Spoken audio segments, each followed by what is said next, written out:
اور رسول بلاد شہر ممبئی کے گونڈی جیسے پسماندہ علاقے میں کوئی دینی و تعلیمی تربیتی اور رفاہی ادارہ نہیں تھا کہ جہاں سے لوگوں کو دین اسلام کی صحیح تعلیم و تربیت سے آراستہ و پیراستہ کیا جا سکے۔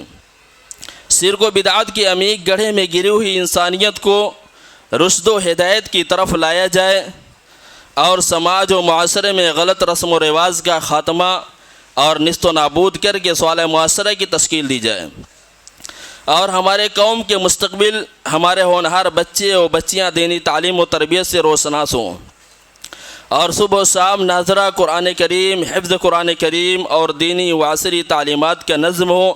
اس صورتحال کو چند مخلص افراد نے شدت سے محسوس کیا اور 1979 میں مدرسہ و مسجد کی بنیاد ڈالی گئی، جس کا نام جامع مسجد اہل حدیث و مدرسہ رحمانیہ تجویز کیا گیا۔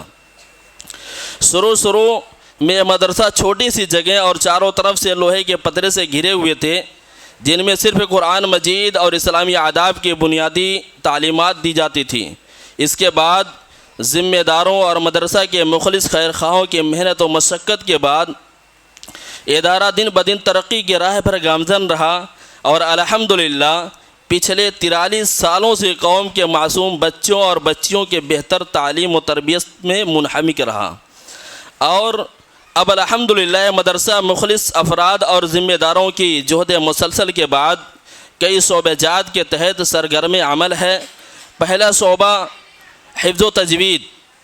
الحمدللہ اس شعبہ میں 100 طلبہ زیر تعلیم ہیں، جن کی کوئی ماہانہ خوراکی فیس نہیں ہے، بلکہ ان کے رہنے سہنے کھانے پینے کا مکمل اور مفت انتظام مدرسہ کرتا ہے، اور ہر سال الحمدللہ طلبہ حافظ قرآن بن کر فارغ ہوتے ہیں۔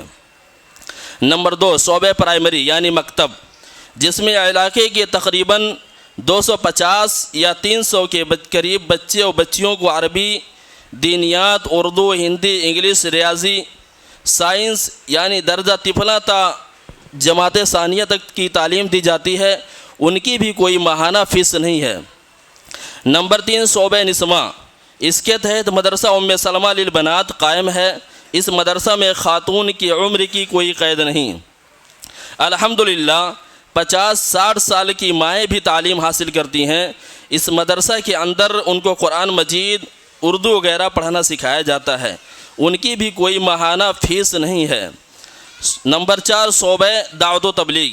اس شعبہ کے تحت ماہانہ اجتماعات کا انعقاد، روزانہ بعد نماز عشاء دروس کا اہتمام، اور ہر جمعرات کو خواتین کے لیے خصوصی درس کا اہتمام، جس کا وقت دوپہر 3 بجے سے 4 بجے تک ہے۔ نمبر 5 شعبہ نشر و اشاعت۔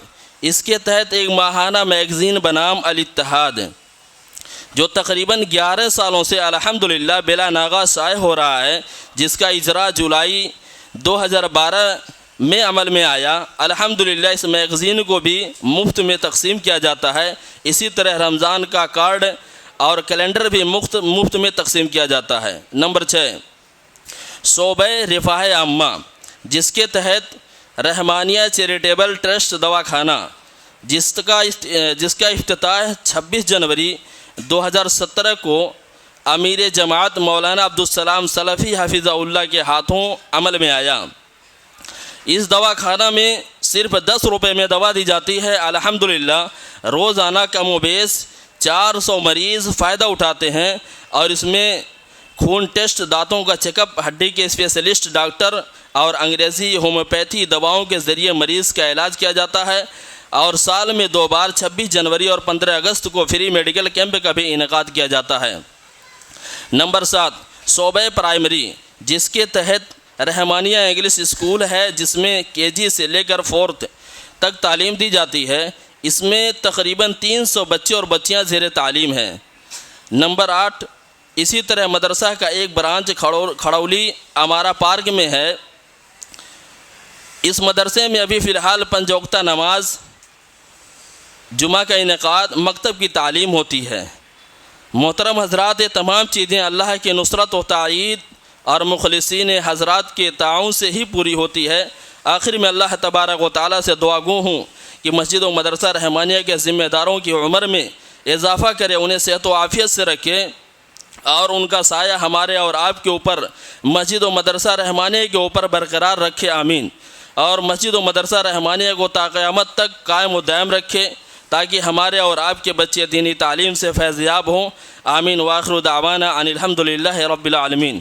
السلام علیکم ورحمۃ اللہ وبرکاتہ۔